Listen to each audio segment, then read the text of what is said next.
கர்மாவை பார்க்க தெரிஞ்சுக்கிறானோ, கர்மயோகத்தை ஞானாகாரமா பாக்கறன பத்தி முதல்ல சொல்லிட்டான். நீ வெறும ஞானம்னு பேசி பிரயோஜனம் இல்லை அர்ஜுனா. நான் வர்ணாசிரம தர்மம் விதிச்சு 4 கர்மா சொல்லியிருக்கேன்னு இல்லையோ, பண்ணாதான் நீ என்கிட்ட வர முடியும். நீ பாட்டுக்கு ஒண்ணுமே பண்ணாத கைய மூடி நிறுந்துட்டோ, நான் ஞானின்னா அது எனக்கு பிடிக்கவே பிடிக்காதே. அப்ப நான் சொன்னத்த மதத்தை மீறி நடந்துட்டாயின்னு அர்த்தம். ஆக ரெண்டும் தேவை, ஞானமும் தேவை, கர்மாவும் தேவை. வெறும் கர்மா ஞானம் இல்லாட்டாலும் பிரயோஜனப்படாது.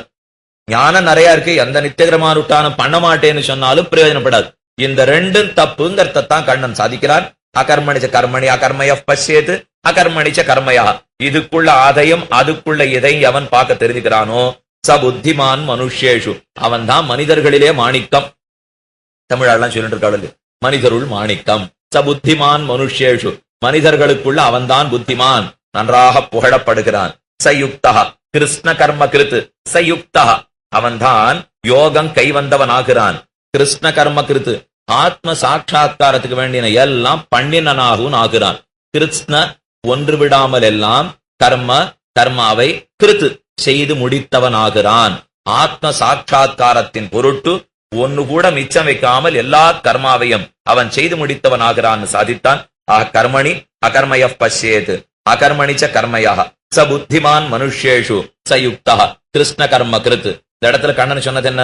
இதுக்குள்ள அதையும் அதுக்குள்ள இதையும் எவன் பாக்குறானோ சேந்தாப்புல பண்ண தெரிஞ்சவன் புத்திமான் சொல்லிட்டான். இதுல ஒரு ஆக்ஷேபம் எழும். என்ன ஆக்ஷேபம் வரலாமா? அதேமா சுவாமி, 2 வெவ்வேறு காரியத்தை ஒரே சமயத்துல பண்ண முடியும், எப்படி செய்ய முடியும்னா, இப்ப பேசிட்டு இருக்கேன், அண்ணா தூங்கிட்டே இருக்காருன்னா உபன்யாசம் பண்ணிட்டே இருக்கார். இப்படின்னா என்னமா நடக்கும்? தூங்கிட்டா உபன்யாசம் பண்ண முடியாது, உபன்யாசம் பண்ணா தூங்குறதுக்கு முடியாது. நீங்க கேட்டு இருக்கீங்கன்னா அது வேணா முடியுமோனுமோ அப்படி எனக்கு தெரியாது. என்ன சொல்றச்சே நிச்சயமா கட்டமா போயிடும். இப்ப கேட்டு இருக்கச்சே தூங்குறாள்னு சொல்ல, அனுபவிக்கிறான்னு சொல்லணும். ரொம்ப தூரம் அனுபவிக்கிறதுனா கொஞ்சம் கண்ணு மூடினுடாதா, கண்ணை மூடின்னு அனுபவிக்கிறான்னு வச்சுக்கலாமே தவிர அது தூங்குறாள்னு சொல்றதுல அர்த்தம் இல்லை. அப்ப தூங்கினா பேசறதுக்கு முடியாது, பேசினா தூங்குறதுக்கு முடியாது. இந்த ரெண்டும் ஒண்ணுக்கு விரோதமான காரியம் இல்லையோ. அதே போல இந்த இடத்துல இப்ப சந்தேகம் வந்துடும், இவன் என்ன கர்மத்துக்குள்ள ஞானம்ங்கிறான், ஞானத்துக்குள்ள கர்மங்கிறான், ரெண்டும் வெவ்வேறு காரியம் அல்லவோ, இந்த ரெண்டும் ஒண்ணுக்கு விரோதமா போடுமேங்கிற கேள்வி பிறந்தது. அதுக்கு சமாதானம் சொன்னார், இல்ல இது ஒண்ணுக்கு முரண்பாடே கிடையாதுன்னுட்டார். ஏன்னு கொஞ்சம் யோசிச்சு பாப்போமா? இப்ப 2 செயல் தப்பு. உட்கார்ந்து இருக்கார், நடந்துட்டே ஓடுறார் அப்படின்னு சொல்ல முடியாது. உட்கார்ந்தா நடக்க முடியாது, நடந்தா உட்கார்ந்து முடியாது. இது ஒண்ணுக்கு விரோதமான செயல்கள். ஆனா அதே சமயத்தில் நடந்து கொண்டே பார்த்து கொண்டே பேசுகிறார். ஒக்குமா உட்காதா? செயல் அமூல்யம். நடந்துட்டே பார்க்கலாம், பார்த்துட்டே பேசலாம். அப்ப 3 செயல் 2 செயல் செய்யறது தப்பில்லை. இப்போ அது ஒண்ணுக்கு விரோதம் இல்லாததான செயலா இருக்கணும். அப்ப அது தவறாகாதே. அதே போல இப்ப கர்மயோகத்துக்குள்ள ஞானமோ ஞானத்துல கர்மயோகமோ விரோதம் இல்லைன்னு நிரூபிச்சு விட்டோம்னா போறோம். அது ஒண்ணுக்கு விரோதம் இல்லாத செயலா இருந்தால் தாராளமா செஞ்சுன்னு போலாம் இல்லையோ. விரோதம் இல்லையே. இப்ப பெருமானுக்கு பூ தொடுத்துட்டு இருக்கேன், கை பூவை தொடுத்துட்டே இருக்கட்டும், கை சந்தனத்தை அரைச்சுட்டே இருக்கட்டும், தரைய மெழுகின்றே இருக்கட்டும், கோலம் போண்டே இருக்கட்டும். கோலம் போடுற பாக்கியம் கிடைச்சதே நமக்கு. பெருமாள் இந்த மட்டும் நமக்கு கைங்கரியத்தை கொடுத்தானே, அவனுக்கு அடிமைன்னு அவன் கொடுத்த சரீரத்தை கொஞ்சம் அவனுக்காக உபயோகப்படுத்துற பாக்கியமா நமக்கு கிடைச்சதே. அப்படின்னு நினைச்சுன்னு கோலம் போடுறதுல இப்ப எந்த தப்பும் வந்துட போறது இல்லையே. இந்த நினைவு வச்சுன்னு கோலம் போட்டதுக்கு முடியாதுன்னு. நினைவு இல்லாம போட்டா கேவல கர்மா, நினைவோட போட்டா கர்மயோகம். இது 2 தான் வித்தியாசம் காட்டுறான் கண்ணன். அதனால இது ஒண்ணுக்கு விரோதம் கிடையாது, ரெண்டும் ஒண்ணுக்கு சேர்ந்தே போகும். இதுக்கு வேதாந்த தேசிகன் அழகா ஒரு திட்டாந்தம் காட்டினார். ஏன்னா அவருக்கு பழக்கமான திட்டாந்தம் அது. அதனால சொல்லிட்டு போயிட்டார். திருவகீந்திரபுரம்ங்கிற திவ்ய தேசம், அங்கதான் கருட மந்திரத்தையே வெளியிட்டு இருக்கிறார் சுவாமி. ஹயக்ரீவ உபாசனம் அந்த திவ்ய தேசத்திலேருந்து பண்ணி போனா தேவநாத பெருமான் சன்னதி சேவிக்கிறீள். 10 பாசனம் திருவங்கியாழ்வார் பல்லாண்டு பாடியிருக்கார். நேர் எதிர்த்தாப்புல மேலே படிக்கிற குழந்தைகள் ஆறா இருந்தாலும் அவசியம் பெருமான சேவிச்சுட்டு வரணும். ஹயக்ரீவன் ஞானானந்தமயம் தேவம் நிர்மல ஸ்படிகாகிருதிம் ஆதாரம் சர்வவித்யானாம் ஹயக்ரீவம் உபாஸ்மஹே வியாக்கியாமுத்ராம் கரசரசிஜைஹி புஸ்தகம் சங்கச்சக்கரே பிப்ரது பின்ன ஸ்படிக ருஜிரே புண்டரீகே நிஷண்ணா அம்லான ஸ்ரீஹி அமிர்த விஷதைஹி அம்சுபி பிளாவயன்மாம் ஆவிர்பூயா தனகபரிமா மானசே வாகதீஷா என்ன ஹயக்ரீவன் சிவசாதிக்கிறான். இந்த ஹயக்ரீவ பெருமாளை எப்படி சேவிக்கணும்னே கருடாழ்வான் தான் சொல்லி கொடுத்தார் அந்த இடத்துல. அதனால இங்க ஒரு கருட திருஷ்டாந்தம் சொல்லிட்டார். இப்பவர் அவருக்கு பழக்கம் இல்லையோ. யாரும் புஸ்தகம் எழுதிச்சே தனக்கு பழக்கமான உதாரணத்தை தான் முதல்ல சொல்லுவா. தெரிஞ்சதுனாலே ஒருத்தனுக்கு பாம்பு கடிச்சு, பாம்பு கடிச்சா அவன் இடத்துல விஷத்தை போக்கி ஆகணும். என்ன பண்ணுவா? கருட மந்திரம் சொல்லணும். கருட மந்திரம் சொன்னா பாம்பினுடைய விஷம் அதை எடுத்துடலான்னு சொல்லுவார்கள். கருட மந்திரம் மட்டும் சொல்லி பிரயோஜனம் இல்லை. கருடனை மனசால தியானம் பண்ணிக்கணும். ஒரே சமயத்திலே கருட மந்திரத்தையும் சொல்ல வேண்டும், கருடனை மனசாலே தியானமும் பண்ணிக்கொள்ள வேண்டும். இந்த ரெண்டும் தேவை. அதுக்கு நடுவுல கருடனுக்குன்னு ஒரு முத்திரை இருக்கு. இந்த கருட முத்திரைய கையால காட்டிக்கணும். கருட முத்திரைய கையில காட்டிண்டு கருடன மனசுல தியானம் பண்ணிட்டு கருட மந்திரத்தை வாயால சொல்றோம். இப்ப 3 ஒரே காலத்துல பண்றோம் இல்லையோ? ஆட்சேபிச்சா அது என்னமா சுவாமி பண்ண முடியும்னா, கருட மந்திரத்தை சொல்லிட்டு கருடனை தியானம் பண்ணிட்டு கருட முத்திரையை காட்டலாமா? ஒண்ணுக்கு கட்டமே இல்லை. யோசிச்சு பாருங்க. மந்திரத்தை வாயால சொல்லிக்கலாம், கையால முத்திரையை காட்டிக்கலாம், மனசால கருடனை நினைச்சுக்கலாம். இப்ப இதுல எது வேலை செய்யறது? இந்த 3லே எது கடைசியில பலத்தை கொடுக்கறதுங்கிற கேள்வி வரும் இல்லையோ? அதுக்கு தான் இப்ப இந்த ஸ்லோகம் பதில் சொல்லும். கையில காட்டின முத்திரையை விட, வாயில சொன்ன மந்திரத்தை விட மனசால தியானித்தது முக்கியங்கிற இல்லையோ? இந்த ஸ்லோகத்துக்கே அதுதான் கருத்து. போ நீ கையால பண்ற கர்மாவை விட தேவை. அதுக்குன்னு கருட மந்திரம் சொல்லாம கருட முத்திரை காட்டாத கருடன் வரவே மாட்டார். தேவை. ஆனா அது கொடுக்க போறதில்ல பலத்தை, மனசால தியானித்தது தான் கொடுக்கும். அப்ப கர்மயோகத்துக்குள்ள 2 பாகம், கர்ம பாகம் ஞான பாகம். கர்ம பாகத்தை விட ஞான வசத்திங்கிறது அந்த கருட மந்திரத்துல தெரியறது இல்லையோ? அப்ப ஒண்ணுக்கொண்ணு விரோதம் இல்லாமல் ஒரு திருஷ்டாந்தத்தை காட்டினார். சபுத்திமான் மனுஷேஷு சயுக்தா கிருஷ்ண கர்ம கிருது. இதனாலதான் வியாக்கியானம் வியாக்கியானம் வியாக்கியானம்னு விடாம பிடிச்சுட்டு இருக்கும். இது எத்தனைதான் ஸ்லோகத்தை வாசி பார்த்தாலும் இந்த அர்த்தம்லாம் சுலபத்துல மனசுல ஏறவே ஏறாது. பூர்வாச்சாரியர்கள் அதிலேயே ஆழ்ந்து ஆழ்ந்து புலம பெற்றவர்கள். அதை தவிர அவளுக்கு வேற வேலையே இல்லை. வேடிக்கையா ஒரு கதை சொன்னார். ஒருத்தன் திருவாய்மொழிக்கு புதுசா வியாக்கியானம் பண்ணி வந்தான். ஏற்கனவே நிறைய வியாக்கியானம் இருக்கு. இவன் தனிகன், செல்வந்தன். அவனுக்கு என்னமோ தேவையில்லை, இது எழுதணுங்கிற ஆசை வந்தது. இப்போ எழுதிட்டு நேர ஒரு பெரியவர் இடத்துல கொண்டு சமைச்சான். என்னமா இருக்கு வியாக்கியானம், சேவிச்சு சொல்லும்னா. சேவிச்சு பார்த்தார். ரொம்ப மோசம்னு சொல்ல முடியாது, ரொம்ப வசத்தின்னு சொல்ல முடியாது. ஆனா இவன் நிறைய கைங்கரியம் பண்றான், பணம் காசு கொடுக்குறான். என்னத்தியான அவங்கிட்ட சொல்ல போக இவன் கைங்கரியத்தை நிறுத்திட்டு போறான்னு ஆச்சாரியர் என்ன பண்ணார்? ஆழ்வார் திருவுள்ளத்துக்கு உகந்ததா இருக்கும், அவர் திருவுள்ளத்துக்கு இது ஏற்புடையதா இருக்கும், போயிட்டு வா கையில கொடுத்துட்டார். வந்தனு கோபம் வந்துருது. அது என்ன சுவாமி, என்ன கொண்டாடாமல் ஆழ்வார் திருவுள்ளத்துக்கு உகந்ததா இருக்கும்னு சொல்லி விட்டுட்டீரே, அவ்வளவுதானா? விருப்பி இதை விட நான் என்ன உன்னை கொண்டாடணும்? இப்ப ஆழ்வார் திருவுள்ளத்துக்கு ஏத்ததா இருக்கு உன்னுடைய உரைன்னு சொன்னார். இதை விட என்ன உனக்கு வேணும்னு கேட்டார் இவர். அவன் சொன்னா, ஆழ்வார் என்ன கட்டப்பட்டு பாட்டு பாடினார்? கல்யாணம் ஆலே, குழந்தைகள் பெறலே, ஊரை விட்டு வெளியிலேயே போலே, இந்த நாள்ல 2103 இருந்து கட்டப்படலே. ஒரு கட்டம் இல்லாதவங்க ஆழ்வார் எழுதினத்துக்கும் இத்தனை கட்டத்துல நடுவுல நான் எழுதினத்துக்கு வித்தியாசம் இல்லையா? ஆழ்வார் விட வசத்தியா இருக்குன்னு நீ சொல்லியிருக்கணும். அப்படின்னா இவன் இந்த நிலைமையில இருக்கு. இன்னைக்கு நமக்கு இப்படி இருக்கிற வியாக்கியானத்தை பத்தி அடியும் பேச வரல. உண்மையா பூர்வாச்சாரியர்கள் எழுதி வைத்த வியாக்கியானம். கர்மணியா கர்மய பச்சேத் அகர்மணிச்ச கர்மயா ச புத்திமான் மனுஷேஷு சயுக்தா கிருஷ்ண கர்ம கிருது. அதுக்கு மேலதான் எப்படி இந்த கர்மாவானது மோட்சத்தை கொடுக்கிறதுன்னு சாதிக்கிறான். யஸ்ய சர்வே சமாரம்பாக காமசங்கல்ப வர்ஜிதாக ஞானார்த்திலக்த கர்மாணம் தமாகுகு பண்டிதம் புதாக. யஸ்ய யஸ்ய இந்த கர்மயோகி இருக்கானோ இல்லையோ, யஸ்ய சர்வே சமாரம்பாக, இந்த முமுக்ஷு மோட்சம் ஆத்ம சாட்சா்காரம் பெறணும்னு ஆசை படைத்தவன், சர்வே சமாரம்பாக நித்திய நைமித்திக காமிய கர்மங்களை தொடங்குகிறான். சர்வே சமாரம்பாக, வெறும் சமாரம்பாகனு சொல்லாம சர்வேன்னு சொல்லியிருக்கான். அதனால நித்திய நைமித்திக கர்மாவை விட முடியாதுன்னு பொருள். சர்வே சமாரம்பாக காம சங்கல்ப வர்ஜிதாக. ஆனா அந்த கர்மாவை கர்மானு பண்ணாதே, காம சங்கல்ப வர்ஜிதாக. காமம்னா பலனிலே பற்று, அது இல்லாம கைங்கரியத்தை பண்ணு. சங்கல்பம், சங்கல்பங்கிறது ஞானத்தை சொல்லி மயக்கத்தை சொல்லும். தேகாத்ம பிராந்தியோட பண்ணாதே. காம சங்கல்ப வர்ஜிதாக, பற்று மற்று மயக்கமும் மற்று நித்திய கர்மானுஷ்டானத்தை ஒருத்தன் ஆரம்பிச்சுட்டா அவன் மனசுல ஞானமே நிறைந்து விடும். கர்மயோகத்தை விடாம பண்ணிட்டா கடைசியில் என்ன ஆகும் தெரியுமா? இந்த கர்மா பெருமானுக்காக, இந்த கர்மா பெருமானுக்காக, இந்த கர்மா பெருமானுக்காக, இந்த பெருமானுக்காக பெருமானுக்காக பெருமானுக்காகங்கிற தியானம், அந்த ஞானம் இவன் மனசுல நிறைஞ்சுட்டே வர சொல்லியோ.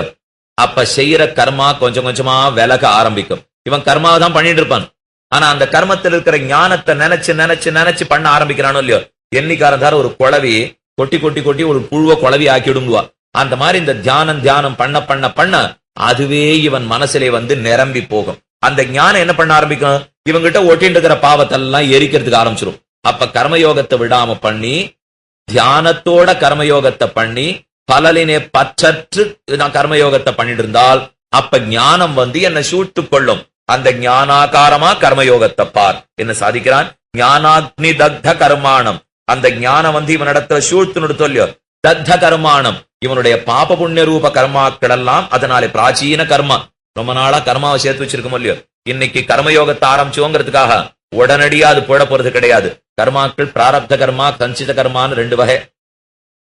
தெரிஞ்சுட்டா கொஞ்சம் பயமா தான் இருக்கும். இருந்தாலும் வேற வழி இல்லை, சொல்லித்தான் சொல்றேன். இப்போ சஞ்சித கர்மாங்கிறது ரொம்ப நாளா நம்ம மூட்டை மூட்டையா சேர்த்து வச்சிருக்கிற கர்மா. பிராரப்த கர்மான்னா அந்த மூட்டையிலேருந்து ஒரு கைப்பிடி எடுத்து எடுத்து பெருமாள் நமக்கு தண்டனை கொடுக்க ஆரம்பிப்பார். அதை எடுத்து அந்த தண்டனையை முடிக்கிறதுக்கு ஒரு 4-5 ஜென்மம் ஆகலாம். சஞ்சித கர்மாவை தொலைக்க இல்ல, பிராரப்த கர்மாவை தொலைக்க மூட்டையிலேருந்து வெளியில எடுத்தாரு. இந்த எடுத்த பகுதியை நாம் பிராயச்சித்தம் பண்ணி முடிக்கிறதுக்கே பல ஜென்மாக்கள் எனக்கு ஆகலாம். இது முடிக்கிறதுக்குள்ள என்ன ஆகும்னா, இந்தந்த ஜென்மாவில கர்மாவை சேர்த்துட்டே போனேன் இல்லையோ, அது எல்லாத்தையும் கொண்டு போய் மூட்டையில சேர்த்துட்டே இருப்போம். வட்டியே கட்ட முடியல வாங்கின கடனுக்கு. அதனால இவன் சிரமப்பட்டு ஏதோ கட்டின்னு இருக்கான். வட்டிக்கு வட்டி வட்டிக்கு வட்டி. நான் கடைசியில கொஞ்ச நாள் கழிச்சு என்ன பண்ணுவா தெரியுமா, இந்த வட்டியை முதல்ல கொண்டு போய் சேர்த்துருவோம். இப்ப அதைத்தான் பண்ணுவானே பெருமானும். இவன் ஒழுங்கா பண்ணிட்டு இருந்தா கர்மத்தை மேற்கொண்டு பாப புண்ணியம் சேராது. சேர்க்க சேர்க்க கொண்டு போய் சஞ்சித கர்மாவோட சேர்த்து விட்டுறானோ இல்லையோ, இது சஞ்சித கர்மா, பிராரப்த கர்மா, இதெல்லாம் பிராச்சீன கர்மாக்கள்.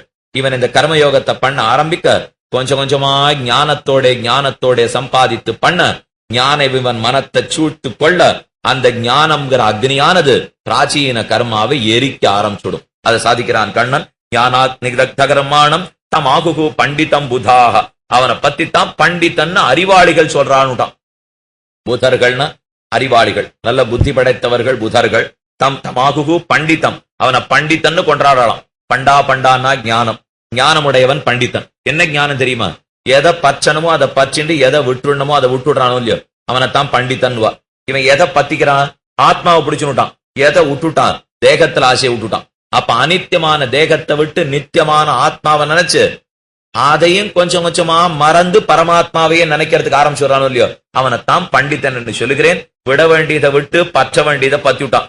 இதுக்குத்தான் முதல் 10 2ஆம் திருவாய்மொழி முழுக்க வீடுமின் முத்தவும் வீடு செய்து உம்முயிர் வீடுடையானிடை வீடு செய்மினே மின்னின் நிலையில மண்ணுயிராக்ககள் என்னுமிடத்தில உள்ளுமின் நீரே நீர் நுமது என்னிவை வேர் முதல் மாய்த்து இறை சேர்மின் உயிர்க்கதன் நேர்நிறை இல்லே இல்லதும் உள்ளதும் அல்லதவனுரு எல்லையில் அல்லலம் புல்கு பற்றற்றே.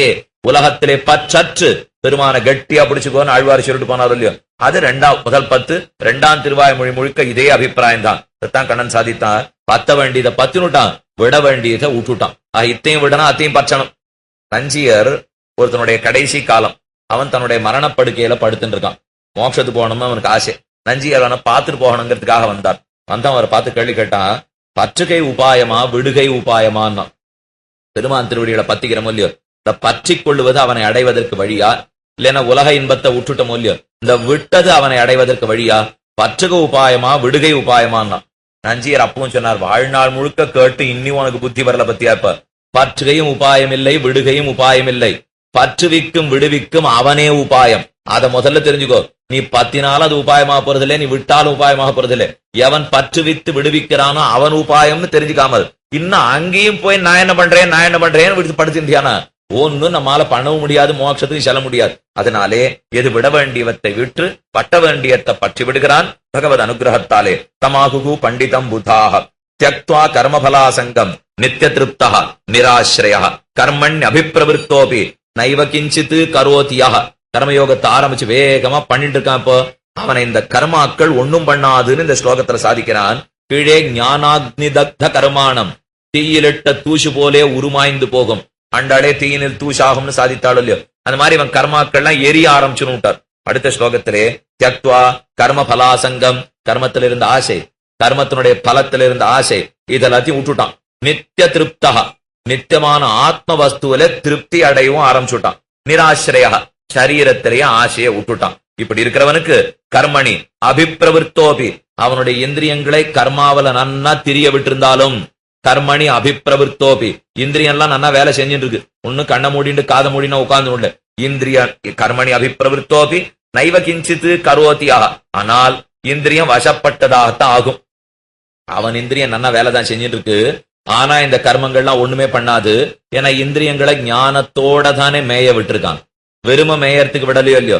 அதனாலே கர்மண் அபிப்பிரவருத்தோபி, இவன் ஒரு வியாபாரத்தை எல்லா வியாபாரமும் பண்ணிட்டே இருந்தாலும் நைவ கிஞ்சித்து கரோதியாக, அவன் கர்மாவை செய்ததாக கணக்கில் கொள்ளவே படமாட்டான். இந்த ஸ்லோகம் எவ்வளவு முக்கியம் தெரியுமா? கர்மயோகத்திலே நாம பாட்டுக்கு நாம பண்ணிட்டு இருக்கிறத பண்ணிட்டு இருந்து கல்யாணத்தோடும் குழந்தைகளோடும் வேலையோடும் எதுவும் இருக்கலாம். ஆனா என்ன முக்கியம்? சாஸ்திர விரோதமா ஒண்ணு கூட பண்ண மாட்டேன், நித்திய கர்மானுஷ்டானத்தை விட மாட்டேன்.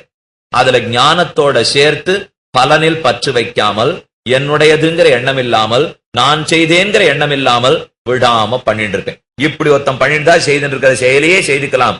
ஆனா அவன் செய்தான்னு பாப புண்ணியங்கள் அவனுக்கு சேராது. சாதிக்கிறான், கர்மண்ய அபிப்பிரவிருத்தோபி நைவ கிஞ்சித்து கரோசி சஹா. ஏன்னா யுத்தம் பண்ணா பாவம் வரும்னு தானே முதல்ல ஆரம்பிச்ச அர்ஜுனன். இப்ப அதுக்கு தானே இவன் பதில் சொல்லி ஆகணும். நீ யுத்தம் பண்ணி இத்தனை பேரை கொன்னாலும் பாபம் வராது அப்படிங்கிறது நீங்க கருத்து. நைவ கிஞ்சித்து கரோதி சஹா. மேல 21வது ஸ்லோகம். விராசீஹி யதசித்தாத்மா த்யக்த சர்வ பரிக்கிரஹா ஷாரீரம் கேவலம் கர்ம குர்வன் ஆப்னோதி கில்பிஷம். இதுல இருந்து 3 ஸ்லோகங்களாலே இது நேற்றத்தை சொல்றான். நிராசீஹி ஆசையற்றவனாக, பலத்துல ஆசையை விட்டுடுறான். நீ கொஞ்சம் யோசிச்சு பார்த்தா சில ஸ்லோகங்கள்லாம் மறுபடியும் சொன்னதே சொன்னாப்பல மனசுல படும். உண்மை, இத்தனை அவன் சொல்லியே இன்னும் மனசுல படல. அவன் ஒரு தரம் சொல்லிட்டு போயிருந்தானே எங்கேயானு மனசுல படுமா? இப்ப சில விஷயங்கள்லாம் குழந்தைகளுக்கு சொல்லச்சே 4 தரம் திருப்பி தான் சொல்லி கொடுத்தாகணும். பேனால எழுதுன்னு சொல்லுவா. பேனால எழுதுன்னு அது மட்டும் இல்லை. இப்போ இந்த கையில இருந்து இந்த வருஷம் பள்ளிக்கூடத்துக்கு மேலாளர் பாக்குறதுக்காக வருவரோ இல்லையோ, இந்த பிள்ளை எழுந்திருக்கும். இது என்ன சொல்லு? பேனான்னு குற்ற மாட்டார் அவர். அதை இன்னொரு பிள்ளை எழுந்து சொல்ல சொல்லுவார், இன்னொரு பிள்ளை எழுந்து சொல்ல சொல்லுவார், அவன் எழுந்து சொல்ல சொல்லுவார். 4 தரம் கேண்டாத்தான் இது பேனானே மனசுல பதியும். வாத்தியார்கள் முதல்ல சொல்லி கொடுக்கறது ஒரு தடவை சொல்லி விட்டுடாதே, நன்னா புரியற வரைக்கும் மனசுல ஏறுற வரைக்கும். ஏன்னா இதெல்லாம் கேட்போம், 5 நாட்கள் ஆயிடும்.